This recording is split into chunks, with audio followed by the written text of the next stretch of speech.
కొండమల్లిపల్లి మండలం గ్రామం చిన్న ఎడిచర్లపల్లి పందుల వెంకటయ్య గౌడ్ సర్పంచ్ గారు మనతో ఉన్నారు.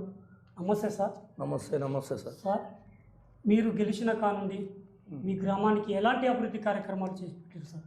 మేము గెలిచిన కాడ నుంచి కోతులు కానీ కుక్కలు కానీ ఇలాంటి ఉంటే పట్టించేసినాము. మేము రోడ్స్,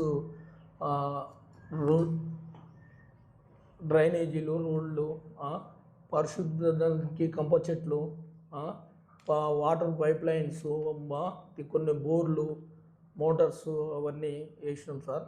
మా ఎమ్మెల్యే గారు దేవరకొండ, మా దేవరకొండ నియోజకవర్గం బాలనాయక్ గారు చాలా విలేజ్లకు చాలా కష్టపడి అన్నీ చాలా వరకు ఎలాంటి వాటర్ కానీ డ్రైనేజ్ కానీ ఏది లైట్స్ కానీ ఒక రోజు పోతే కూడా ఊకునే పరిస్థితి లేదు.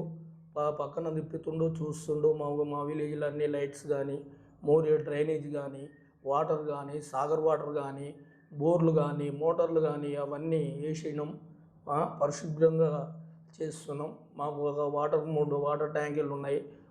ఒక 5 బిల్డింగులు పెట్టి ఇచ్చిండు. అంగన్వాడీ బిల్డింగ్ వచ్చింది, మహిళా సంఘం బిల్డింగ్ వచ్చింది. ఇంకొకటి రెండోది మాది బుడ్డంతండ అనేది చిన్నరసలపల్లి గ్రామంలో ఉంటుంది. వాళ్ళకి అక్కడ కూడా అంగన్వాడీ వచ్చింది, మహిళా సంఘం బిల్డింగ్లు వచ్చినాయి, ఆశా వర్కర్లకు బిల్డింగ్లు వచ్చినాయి, అన్నీ వచ్చినాయి. అన్నీ కూడా చేస్తున్నాము.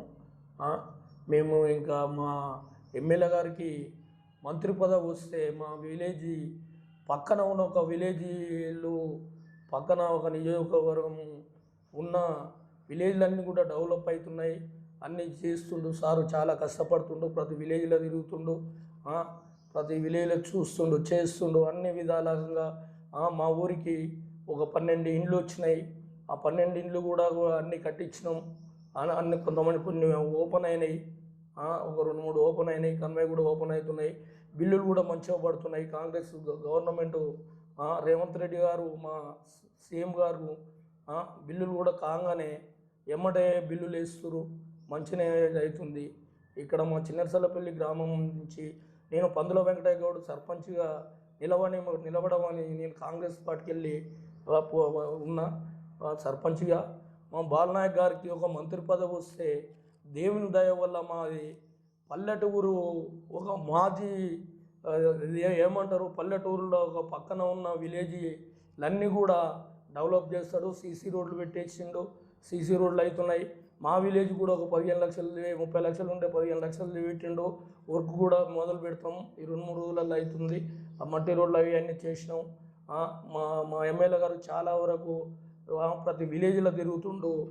ఒక్కసారి కూడా ఒక రోజు కూడా లేకుండా ప్రతి విలేజ్లో కార్యక్రమాలు పెడుతుండు, చూస్తుండు, చేస్తుండు. కాంగ్రెస్ పార్టీ అధికారం రాగానే 6 గ్యారెంటీలు ప్రవేశపెట్టింది. ఇప్పుడు 90 డేస్ ప్రణాళిక ఇది ఏ విధంగా దాన్ని ముందుకు తీసుకెళ్ళారు సార్? మేము 90 డేస్ ఇది ఏమున్నా పరిశుభ్రత గ్రామంలో ఏమేమి ఉన్నాయి అనేది చూసి అవన్నీ క్లీన్ చేయించి అవన్నీ చూసినాము. ప్రతి రోడ్ ఎమ్మటి కానీ మన విలేజ్లో కానీ ఒక కంప చెట్లు కానీ ఇట్నే కోతులు కానీ కుక్కలు కానీ ఎలాంటి వాటర్ సమస్య కానీ రోడ్స్ కానీ ఇవన్నీ చూసినాం సార్. విద్యా వైద్యం పైన మీరు ఎలాంటి సూచనలు ఈ గ్రామ విద్యా వైద్యం పట్ల మాకు ప్రాథమిక పాఠశాల ఉంది. మాకు గురుకుల పాఠశాల 7 అబ్బాయిలు రాస్తే 7కి సీట్ వచ్చింది. అలాంటివి చూసుకున్నాం. అంగన్వాడీ కానీ ఇది కానీ ఖచ్చితంగా చేయకపోతే మా ఎమ్మెల్యే గారు ఊరుకుంటలేడు. మేము ప్రతిరోజు కూడా స్కూల్కి పోయి చూస్తున్నాం. పిల్లలు ఎలాంటిది ఎట్లా చదువుతున్నారు, ఏం సంగతి ఏందని. నేను ఇదే గ్రామం వల్ల ఆ స్కూల్లోనే చదువుకున్నా. 7గురికి గురుకుల పాఠశాలలో రాస్తే 7గురికి సీట్లు వచ్చినాయి.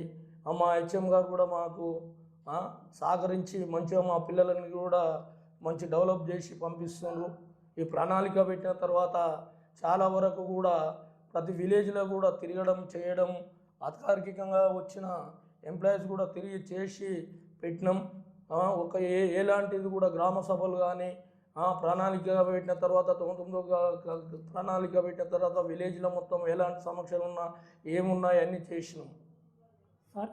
ఈ గ్రామంలో 6 గ్యారెంటీలు ఏ విధంగా అమలైతే ఉచిత బస్సు పైన మహిళల స్పందన ఏ విధంగా ఉంది సార్? ఉచిత బస్సు పైన మహిళలకు చాలా అనుకూలంగా ఉన్నారు. ఇప్పుడు ఒక ఎంప్లాయీస్ కానీ వీళ్ళు కానీ మహిళలు ఏడికి పోవాలన్నా కూడా ఇప్పుడు ఒక బ్యాంకుకు పోవాలన్నా ఒక ఒక విలేజ్కి వెళ్ళాలన్నా ఒక కాంగ్రెస్ పార్టీ పెట్టిన ఇది పెట్టిన తర్వాత చాలామంది లేడీస్ మహిళలు మాకు చాలా చేసిండు రేవంత్ రెడ్డి గారు. మా సీఎం గారు చాలా మంచిగా కిరాయి లేని వాళ్ళు కూడా ఉన్నారు. కొంతమంది పల్లెటూర్లల్లో పోవాలంటే ఒక బిడ్డని కానీ ఒక కొడుకుని కానీ చూసుకుందామంటే 6 నెలల పోతారు, ఇప్పుడు నెల పోయి చూసి వస్తారు. ఏ పనులున్నా కూడా హైదరాబాద్కైనా పోతురు, ఎక్కడైనా పోతురు, మహిళలు ఆలోచిస్తారు. సార్ మీ గ్రామంలో పారిశుద్ధ్యం పైన మీరు ఎలాంటి అవగాహన సదస్సు పెట్టారు సార్? మా గ్రామంలో పారిశుద్ధ్యం పైన రోడ్స్ కానీ డ్రైనేజీ కానీ ఇప్పుడు ఉన్న డ్రైనేజీ కానీ లైట్స్ కానీ స్తంభాలు కానీ వైర్లు కానీ చెట్లు కానీ అవన్నీ క్లీన్ చేయించినాం. ప్రతి బజార్లో కూడా చూసేయండి, వార్డులో కూడా చూసినా కూడా మీరు కూడా చూడవచ్చు, విలేజ్ చూడవచ్చు, చూసి చెప్పవచ్చు సార్. అట్లానే సార్ కొనుగోలు కేంద్రాలు ధాన్యాన్ని ఇంకా కొనుగోలు చేస్తలేరు. ధాన్యం ఎప్పుడో కొనుగోలు చేసిర్రు, మా కాడ ఎప్పుడో తీసేసిర్రు, ఎప్పుడో మిల్లులకి వెళ్ళిపోయినాయి. ఇప్పటికి కూడా ఒక 15 రోజులు అవుతుంది. ఇప్పుడు గ్రామ భద్రత కొరకు మీరు ఎలాంటి ఏర్పాట్లు చేస్తున్నారు సార్? గ్రామ భద్రత అంటే గ్రామ పంచాయతీకి వెళ్ళి మా విలేజ్లో కానీ మా వర్కర్స్ని కానీ ప్రతి విలేజ్లో తిప్పుతున్నాం, చూస్తురు, వార్డులో తిరుగుతురు, చూస్తురు, చేస్తురు. ఏ వాటినైనా నీట్గా వర్క్ చేయిస్తున్నాం. మా విలేజ్లలో ఇట్లా అలాంటివి లేకుండా కూడా చూస్తున్నాం మేము. సార్ మహిళల భద్రత పైన మీరు ఎలాంటి ప్రణాళికని చెప్పండి? మహిళల భద్రత ప్రకారంగా ఒక ఆయన డ్రింక్ చేసి అయినా ఒక ఆయన అట్లా చేయడం అయినా ఇది చేసినా కూడా పిలిపిస్తున్నాం, మాట్లాడుతున్నాం. మహిళలను ఏమన్నా గొడవ పెట్టుకున్నా కూడా పక్కకు పిలిపించి అయినా అడిగి చేయడం అవుతుంది. కొన్ని పంచాయతీల గొడవలైనా కూడా స్టేషన్ దగ్గర కూడా పోయి పిలిపించి ఇట్లా చేయకుండా చేస్తుండు. మా ఎస్ఐ గారు కూడా మా సిఐ గారు కూడా ఆ బిల్డ్ షాప్లో మట్టి నైట్ కూడా తిరుగుతుండు, చేస్తుండ్రు. సార్ ఇక్కడ యువకులు ఎక్కువ పెడదారి పడుతున్నారు, తాగుడుకు మద్యానికి ప్లస్ డ్రగ్స్కి అలవాటు అవుతారు. వీటిపైన మీరు ఏమైనా అవగాహన సదస్సు ఏర్పాటు? మాకు యువకులు తాగుడకు ఈ బెల్ట్ షాపులు ఇవన్నీ ఏం చేయాలంటే పోలీస్ డిపార్ట్మెంట్ చేస్తున్నారు, మేము కూడా చేస్తున్నాం, వాళ్ళకు సపోర్టుగా ఉంటున్నాం. ఇప్పుడు నైట్ 12 కాదు 11కి కూడా పంపిస్తుండ్రు మా ఎస్ఐ గారు. కొండమల్లపల్లికి వెళ్ళి రోజు కూడా 12 గంటలకు 1కి కూడా వస్తుంటారు. నాకు రోడ్డు మీదనే ఇల్లు ఉంటుంది, చూస్తుంటా, లేచి కూడా చూస్తుంటా. ఇప్పుడు రాకుండా కూడా సార్ ఏంది ఈరోజు రాలేదని అడుగుతుంటా. అందరూ మంచిగా డ్యూటీ చేస్తారు, కానిస్టేబుల్ కానించి కూడా మంచిగానే చేస్తారు సార్. మాకు ఎలాంటి మా చిన్నర్సలపల్లి గ్రామంలో మహిళలకు ఇబ్బందులు అనేది ఎవరికి లేవు, ఒకరిద్దరికి కూడా లేవు. అలాంటి చేయనిచ్చే పరిస్థితి లేదు. బీఆర్ఎస్ 9 సంవత్సరాల అధికారంలో ఉంది. బీఆర్ఎస్ ప్రవేశపెట్టినటువంటి పథకాలు ఈ కాంగ్రెస్ పెట్టినటువంటి పథకాలు తేడా ఏంటి సార్? అసలు బీఆర్ఎస్ పెట్టింది ఏం చేయలేదు. ఇప్పుడు డబల్ బెడ్రూమ్స్ అన్నారు, మా మల్లపల్లి కట్టారు, అవి మొత్తం మూలక పడ్డాయి. చూడండి, అడుగు ఒకసారి చూస్తే తెలుస్తుంది. బీఆర్ఎస్ చేసింది ఏం చేసిండు, ఎక్కడ ఏం చేసిండు చూడండి. ఇవాళ కాంగ్రెస్ ప్రభుత్వం వచ్చింది, సన్నబియ్యం ఇస్తుంది, పబ్లిక్ మొత్తం ప్రజలకు ఇస్తుంది, బడి స్కూల్ పిల్లలకి ఇస్తుంది, సన్నబియ్యం ఇస్తారు. ఇప్పుడు ఇంద్రమ్మ ఇండ్లు ప్రతి విలేజ్లో 14, 15, 20 ఇండ్లు కట్టుకున్న వాళ్ళు ఉన్నారు. మా విలేజ్లో కూడా 14 ఇండ్లు పెట్టారు. మా చిన్న విలేజ్ 1400 ఓట్లు ఉన్న విలేజ్ కూడా మళ్ళీ కూడా వస్తున్నాయి ఇండ్లు పెట్టమన్నాడు ఎమ్మెల్యే గారు. చూసి లేని వాళ్ళకు అస్సలు గుడిసెలు ఉన్న వాళ్ళకు లేని వాళ్ళకు పెట్టమని చెప్పిండు. అదొక మంత్రి అయితే దేవుని దయలో ఒక మంత్రి పదవి వస్తే మా విలేజ్ అన్నీ, మా ప్రాజెక్టులు కానీ విలేజ్ కానీ అన్నీ డెవలప్ అవుతాయని మేము చాలా ఉన్నాము. మాది మార్మూల ఏరియా అన్నట్టు, ఇక్కడ ఏదో గుట్టలు చెట్లు ఉన్న ఏరియా ఇది కాబట్టి మాది హైవేలో ఉంది. పక్కన దేవకొండ దాటితే మొత్తం గుట్టలు చెట్లు రోడ్స్ కానీ ఏ లేదు. ఆడికైనా కూడా మా ఎమ్మెల్యే గారు ఎట్లా చేస్తుండో ఏం చేస్తుండో చాలా మంచిగా చేస్తుండు. ప్రతి విలేజ్లో కూడా మీరు కూడా అడిగి తెలుసుకోండి, మీరు తిరుగుతుంటే కూడా తెలుస్తుంటుంది, చేస్తుంటారు.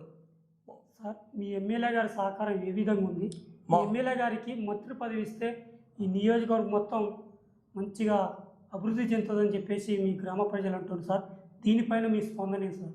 మా ఎమ్మెల్యే గారు బాలనాయక్ గారికి ఆ దేవుని దయ వల్ల మాకు మంత్రి పదవి వస్తే మాకు ఎప్పుడు కూడా మంత్రి పదవి లేదు. టీడీపీలో ఉన్నప్పుడు మంత్రి పదవి లేదు, బీఆర్ఎస్లో ఉన్నప్పుడు మంత్రి పదవి లేదు, కాంగ్రెస్లో ఉన్నప్పుడు మంత్రి పదవి లేదు. మా దేవరకొండ గిరిజన్స్ చాలామంది వెనుకబడ్డ కులాలు ఉన్నాయి, వెనుకబడ్డ ప్రజలు ఉన్నారు. మాకు వర్షాలు చక్కగా పడవు, పంటలు చక్కగా రావు. కొన్ని ప్రాజెక్టులు ఉన్నాయి, ఇవి పెండ్లిపాకులో ఉంది, పుట్టంగంటి ఉంది. ఇప్పుడు కొన్ని ప్రాజెక్టులల్లో చేయలేకుండా కూడా బీఆర్ఎస్ 9 ఏళ్ళు ఉన్నా కూడా దాంట్లో ఒక మట్టి తీయలేదు. తీసుకుపోయి ఆడ బండ్లు పెట్టిరు, ఆ బండ మొత్తం తీసుకొని వెళ్ళిపోయారు, చేసిరు. కండక్టర్ అది ఇయ్యకనో మరి అమౌంట్ ఇయ్యకనో ఎట్నో వెళ్ళిపోయారు. అదే మా బాలనాయక్ గారు ఇప్పుడు వచ్చిర్రు. మన మంత్రి వచ్చినప్పుడు కూడా కోమటిరెడ్డి వెంకరెడ్డి గారు వచ్చినప్పుడు కూడా మా మంత్రి ఇక్కడ వచ్చినప్పుడు కూడా అన్నీ చెప్పిండు, చేసినప్పుడు అన్నీ చేద్దామని చెప్పిండు. రోడ్స్ అయితే ఇంకా మన జిల్లాలోనే మంత్రి పదవులు ఎక్కువ ఉన్నాయి. మా బాలనాయక్ గారు కూడా మంత్రి పదవి వస్తే దేవుని దయ వల్ల మా విలేజ్లన్నీ మంచిగా అవుతాయని మేము కోరుకుంటున్నాము. సార్ మిమ్మల్ని మా ఊరి పబ్లిక్ కానీ ప్రజలు కానీ కాంగ్రెస్ పార్టీ బాలనాయకుని గెలిపించడం అంటే ఇప్పుడు ఎక్కడ ఉన్నా కూడా బీఆర్ఎస్ ఉన్నోళ్ళు కూడా కాంగ్రెస్ పార్టీలోకి వచ్చేయరు. మా విలేజ్ మొత్తం కాంగ్రెస్ పార్టీకి వచ్చారు. ఏడ ఉన్నా కూడా ఒక 10% కూడా ఉండరు. ఆ విధంగా చేసిండు. ప్రతి విలేజ్ మంచిగానే చేస్తుండు. సార్ మీ గ్రామ ప్రజలు మిమ్మల్ని ఏకగ్రీవంగా సర్పంచ్ చేశారు, మీరు ఎలా ఫీల్ అవుతారు? దీనిపైన మీ గ్రామ ప్రజలకు ఏం చెప్పదలుచుకున్నారు సార్? నా గ్రామ ప్రజలు ఏకగ్రీవంగా చేసిరు. మా ఎమ్మెల్యే గారు కూడా చేసిండు, అబౌట్ చేసిండు. నా మీద నమ్మకం ఏంటంటే ప్రజలకు రోడ్లు కానీ డ్రైనేజీలు కానీ నేను ఇదివరకు ఒక వార్డు మెంబర్ చేసిన మల్లపల్లి మా చిన్నరసలపల్లి కలిసి ఉమ్మడి గ్రామ పంచాయతీ ఉండే అప్పుడు కూడా నేను వర్క్స్ చేస్తాడనే నమ్మకంతో పబ్లిక్ ప్రజలు నన్ను ఎన్నుకున్నారు. Okay sir, thank you sir. Thank you sir మీకు కూడా అందరికీ.